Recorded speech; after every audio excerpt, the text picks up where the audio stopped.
Record. Oh no, we gotta zoom out. Dude. That is photo. Video mode. Here we go.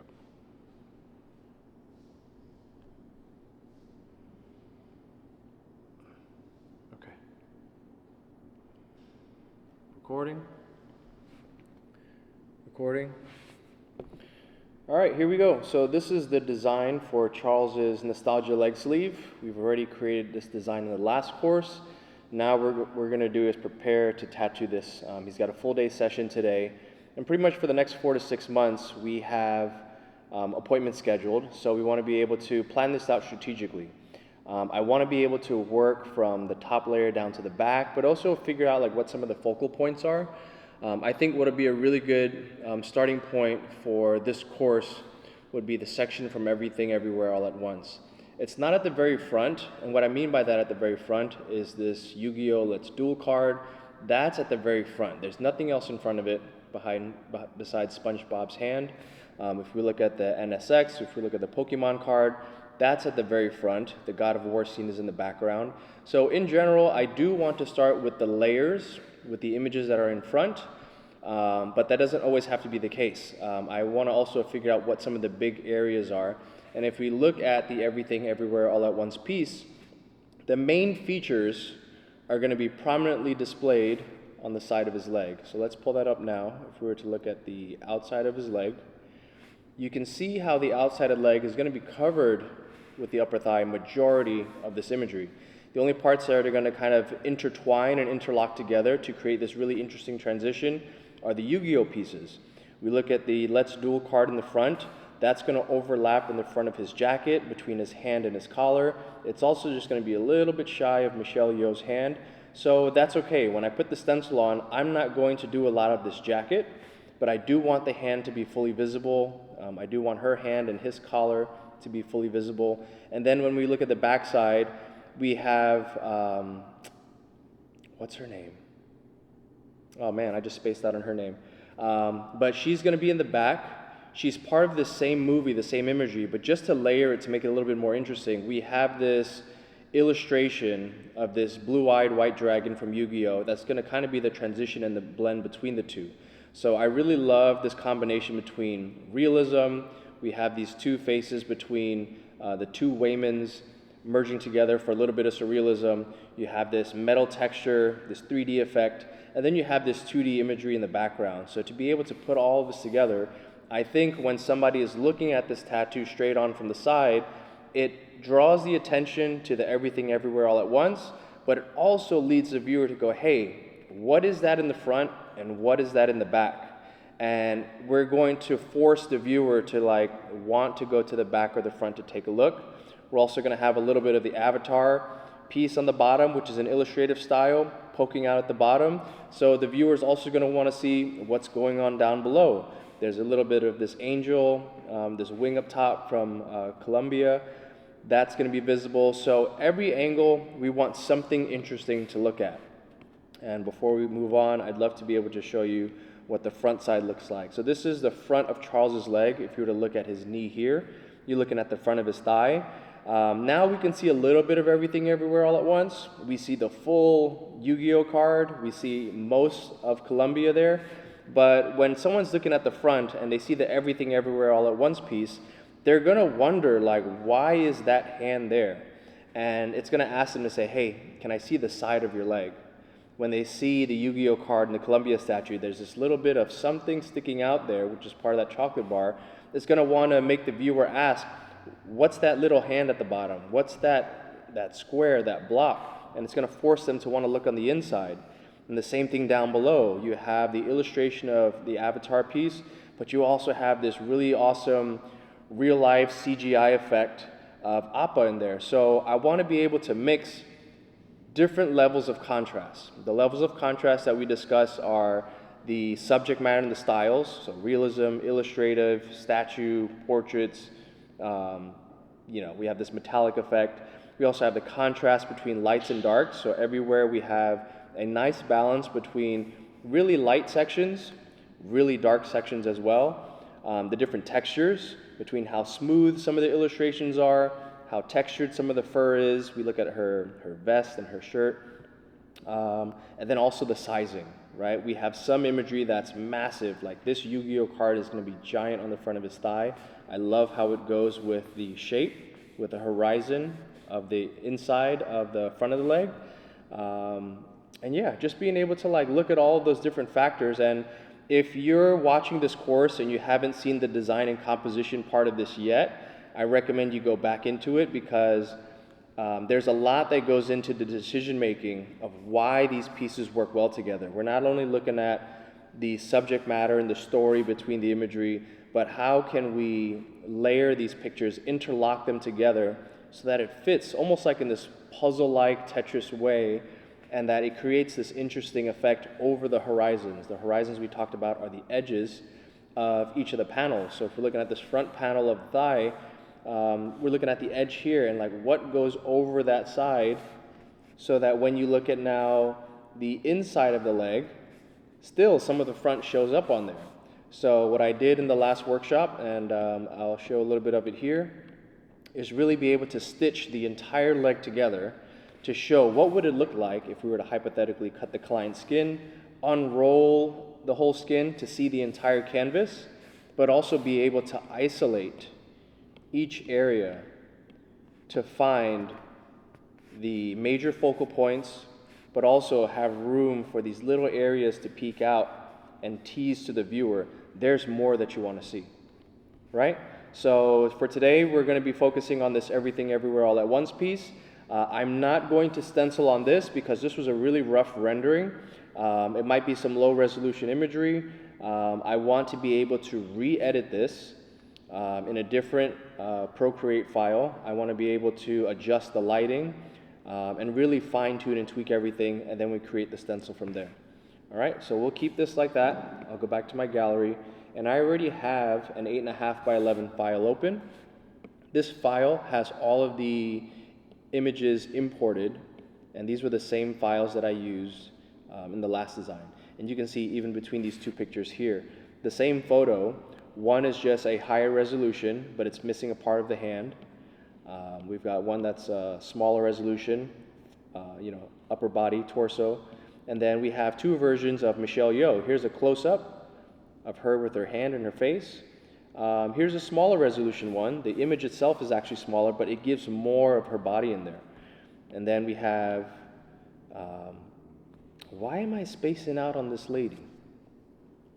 Who is the lady from Scream? Jamie Lee Curtis? Yeah, all right, Jamie Lee Curtis, there we go.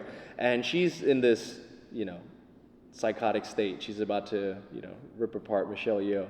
So that's gonna be a little fun Easter egg in the back of the thigh. And then we have another version of Waymond in there. And having the successful Waymond was what Charles requested. But part of that movie is like that multiverse, being able to have both of the characters in there. So I love that this face, he's kind of not interested, which is in this universe, he's not married to Michelle Yeoh's character. This universe, he does look interested. So let's pull these pictures together, let's edit it. And what I want to do is, I'll go back real quick, save this image, and just be able to reference this on the design for the next piece here. All right, so I'm going to import that photo. Here we go. And that's just going to be for looks. I'm going to have that there on the bottom side. So let's pull up the first Waymond photo, and what I'm going to do initially is lower the saturation for all of the images, because I want to be able to work in black and gray, and we're going to adjust the curves later. The curves are the black, the white, and then all the middle tones in between. But let's just take all of the color out for the pictures that we're likely going to use.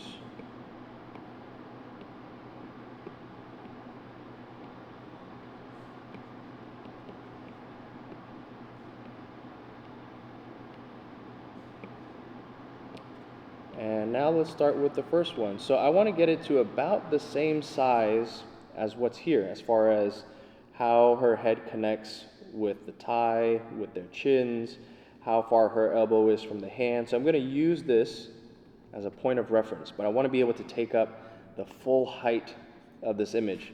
Well, if we look at the full height of this Everything Everywhere at Once piece, it's the top of his head and the bottom of his hand and that cigarette. So even though this is a low resolution photo, we want to be able to maximize this as large as possible. We're going to lose some of the details in it because when you take a small photo and you stretch it out, it's going to look a little bit pixelated, a little bit grainy. I want to be able to also turn snapping on, so this way when I resize, you can see that it stays in this position where it's straight. If I take snapping off and I resize it, you can see that a little bit of this twisting happens. I want to be able to turn snapping on and off when I want to, but for now let's keep it on and let's maximize the height. And we're not going to play with the colors, the levels just yet. All right, and let's replace his face with one that is a higher resolution, right? So even if you look at this picture is smaller, that's bigger. Because we blew up that low resolution photo, we're losing some of the quality on there. So I want to take this photo, let's lower the opacity just a little bit so that we can see through it. I'm going to blow up this photo, and I want to get it to match as close as possible. Right, and that's why I lower the opacity so I can see through it. And what I'm looking at right now is like the glasses, looking at the chin, but I'm also looking at this little marker here where this light part of his jacket is. So I want to make sure that matches. That to me looks pretty good, and I'm okay with that, all right? And we can see how this lines up. The quality is much higher here. This is lower. I'm going to look at the hand, and I can work with that. I don't need this to be super high resolution. I understand the anatomy of the hands, where the bones and the muscles are, so I want to be able to use this picture and just be able to copy the contours of it. If I could make a little bit of an adjustment, just going over slightly, and this is where turning snapping and magnetics on and off is helpful because you can make these really small tweaks. Let's turn the opacity back up so that we can see right through it. And there's a little bit of a color differentiation there. So I'm okay with that. Let's merge these two after we do the curve adjustment on the bottom layer. So now we're selecting this bottom layer, curves, and if I was to just turn up the black levels a bit, we want it to be pretty close. And let's maybe bring up the highlights a bit. And what I'm looking at is right here where the tie in the shirt is. I feel like that's a good spot. Keep in mind that these are just references. I want to be able to still use my creativity, my ability to blend this image as best as possible on the tattoo. I don't need to refine this 100%, but after I merge these two together, I do want to have pretty accurate values to how I'm going to tattoo it. So I do want a healthy amount of black, which we have plenty of here, but I do want some overexposed areas. So if we were to look at his shirt, maybe his forehead, this would be too much, right? We'd lose a lot of details on his forehead. I feel like here his face doesn't have any skin tone at all. We're going to have a lot of light tones in there. So to add that level of contrast, I want to lose some of the details on his face. And that's going to bump up the contrast. You see his shirt looks a little bit brighter. His hands has some highlights in there. And I feel like this is better. And if we were to go to preview, this is the original, and this is now the edited one. I feel like this is more balanced, more well-rounded as a tattoo. So I'm going to hit apply. We're good with this layer, and let's rename this Successful Waymond. All right, so that's the first layer. Then we've got Michelle Yeoh's character, and we've got two pictures. So before we do any editing, let's look at our reference again, and we can see that her whole hand is visible, well, both of her hands. So let's blow up this picture to match kind of that level where, oops, let me get, bring this up a little bit, delete, where the top of her head is is just a little bit under his chin. It matches up with the collar line. Her elbow is about the same distance from her head to his chin as her elbow to his hand. So I want to find somewhere along that line, that spacing, that sizing. So let's go to Michelle Yeoh. Let's increase, and we can see the image is twisting and warping. So I'm going to go back, undo, snapping. Let's turn magnetics and snapping on. Let's bring the opacity down a little bit because I do want to see where the top of her head, which conveniently lines with the top of this photo, matches with his collar. And then her elbow should come down to right about there. And if we were to look at where her hand lines up, her ring finger is like pretty much touching his thigh. So I want to go up just a little bit, and her ring finger touches the thigh somewhere right around there.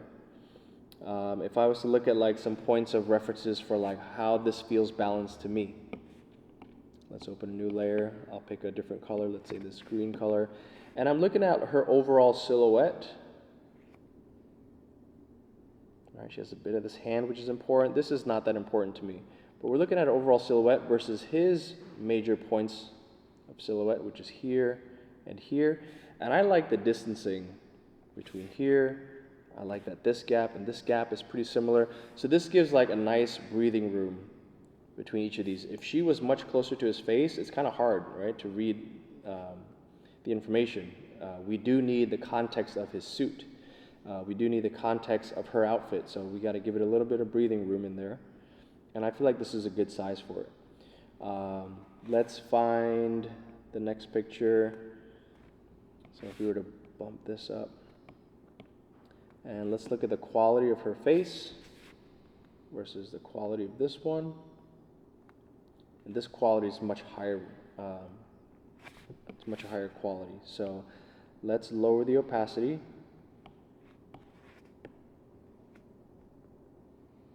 Let's bring this down, and I want to be able to match the fingers. I'm looking at her vest, and I feel like this is just about perfect.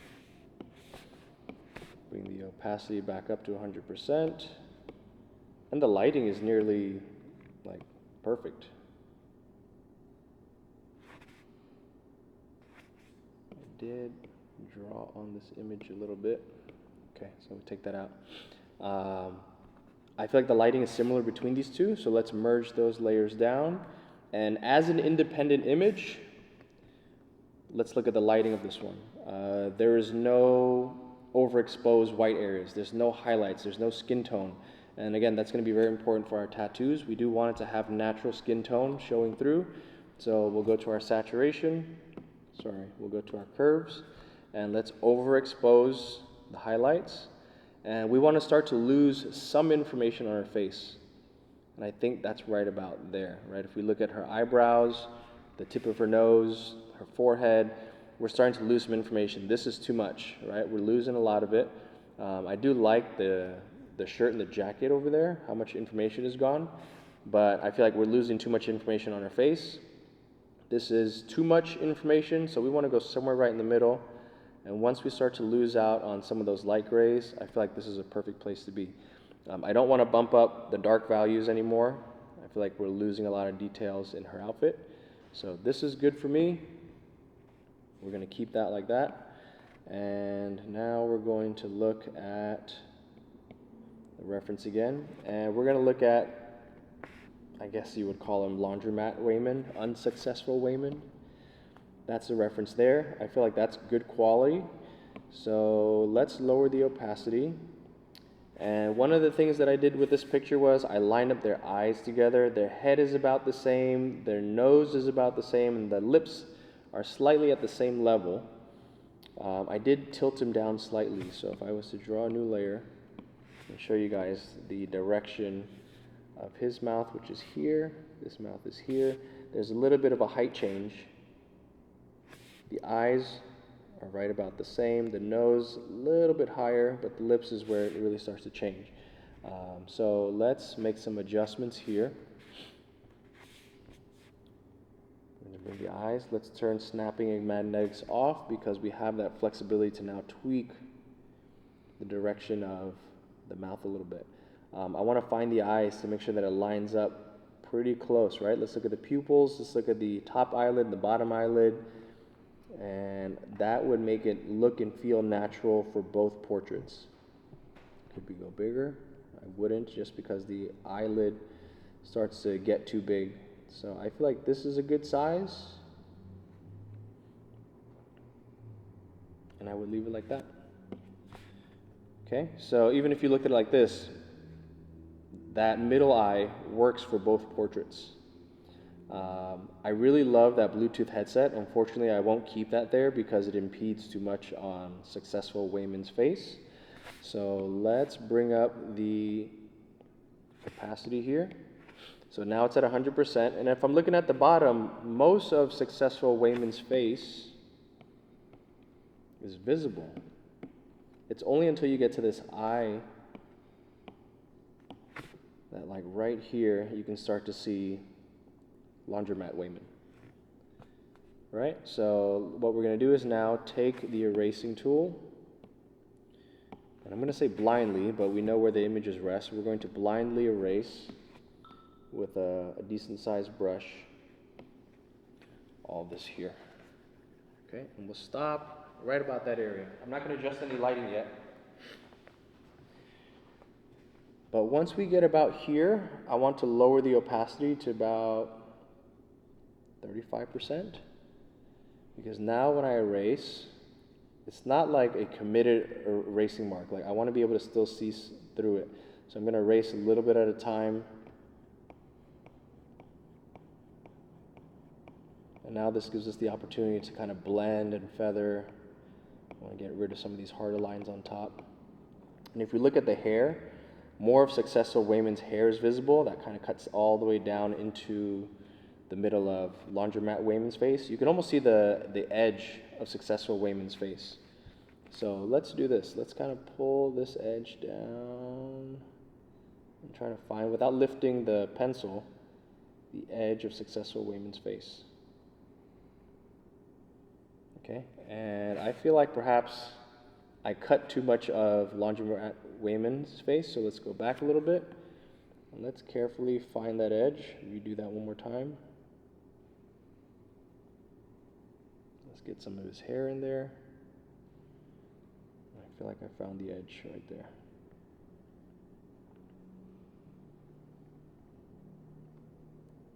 And I don't edit this all on the first design, right? So this is why like the designing is done throughout the tattoo. I don't know what kind of adjustments I'm going to be making. Sometimes we change the reference photos. So now that I have this overall placement, let's make our brush a little bit smaller. Let's turn the opacity up, and let's start to really bring out the features of successful Wayman. I want the lips in there. I do want this cheek line from laundromat Wayman coming down. Let's show a little bit more hair for successful Wayman. Let's lighten up his forehead a little bit. I'm just tapping to erase at about 50% opacity laundromat Wayman from successful Wayman. It sounds funny when I just talk that way. But that's his name in the movie. It's not Raymond. I'm going to continue to erase around the glasses. I want the glasses to be pretty prominent. So let's bring the size of the brush down, bring the opacity up, and let's bring the eyebrows to the front. Okay, let's make the glasses pretty prominent, and let's also like find the edge of the glasses over laundromat Wayman's face. I don't remember if this was in my design, but I feel like this is something that I want to do. And if we don't like it, we can always go back. Now the glasses isn't there, but how does it look from a distance? If I went back, let's go back a few steps. Just double tapping. I feel like adding the glasses is better. Andy? Yeah. You move back. Oh, is my head covering it? Yeah. Oops. All right.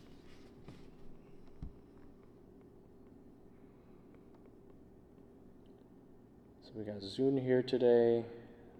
Zune's helping me record some video content. I've worked with him before. He ran across America So super excited to talk to him more about that later today.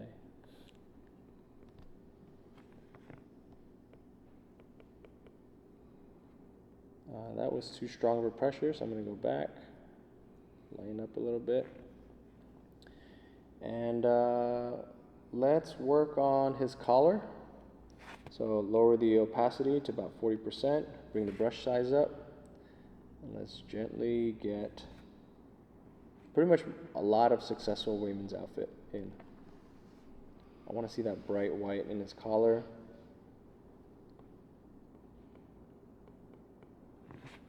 Bring the brush size down, opacity up, and let's really get that collar in.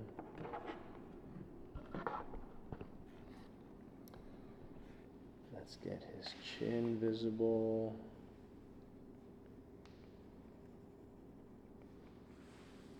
And we don't want him to erase any of his lips. Okay, so I feel like this is good there. Let's take Laundromat Wayman. Let's adjust some of the curves. First, let's bring the, all right, opacity is all the way up. Let's adjust some of the curves. And if I was to bring up some skin tone, to almost match the same. Let's bring down the mid-tones a little bit.